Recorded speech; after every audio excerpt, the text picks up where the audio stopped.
This is just a small reminder for things to come, and you'll see this in future videos done quite a bit more extensively. But there are several forms for equations for lines, and the traditional ones are slope-intercept, point-slope.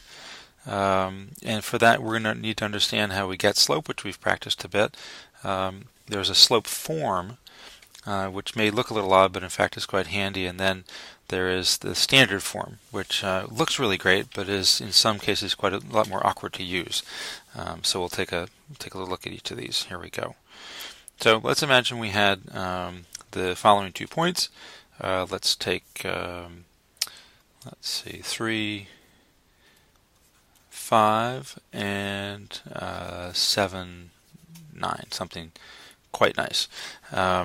And let's see, so our slope is going to be the rise of a run, and the slope is going to be, let's see, we have our rise is going to be 9 minus 5, and the run is 7 minus 3, so that's 2 over 4, or 1/2. So one possibility is that we could say that the slope 1/2 is made up of any change along the line, so any particular y-coordinate minus, say, the first point's y-coordinate, and any particular x-coordinate along the way minus, say, the x-coordinate from that first point.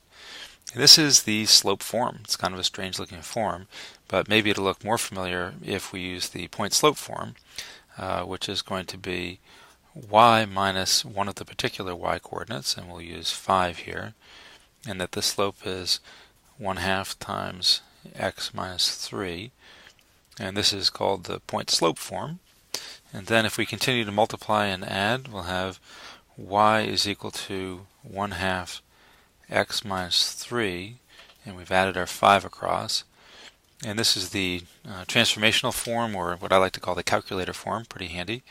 And then we can distribute, and we have y is equal to 1/2 x minus 3/2 plus 5, and we can put this all together, and we have y is equal to 1/2 x minus 1.5, and that's going to be plus 3.5. So, and every now and then this cursor gets a little slow, so 3.5. Now this is the slope-intercept form. Here's our slope, and here's our intercept. Now the final form, which is going to be called the standard form, simply puts all of the x's and y's on one side. So we usually have a setup which is the x's, and we'll go negative 1/2 x. This may take a moment to come in behind me. Plus y is equal to 3.5. And so as that comes in, I'll describe the different versions we have.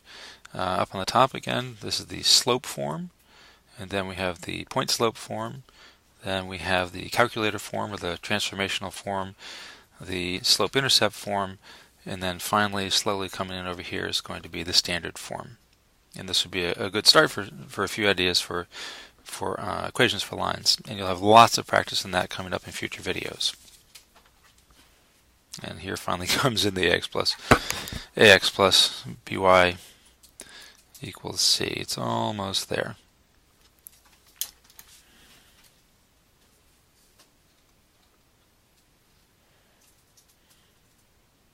And just about done. And we'll start up the next part of the video as soon as that 3.5 shows up. And we'll hope technology moves faster in the next round.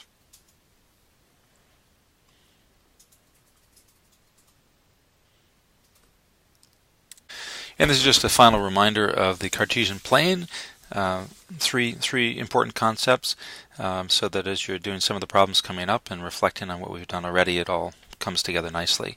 So the Cartesian plane itself requires a tremendously important choice. We have to actually decide where we would like to put the center of the universe, and this is going to be what we call the origin. So I will simply pick this place right here to be the center of the universe.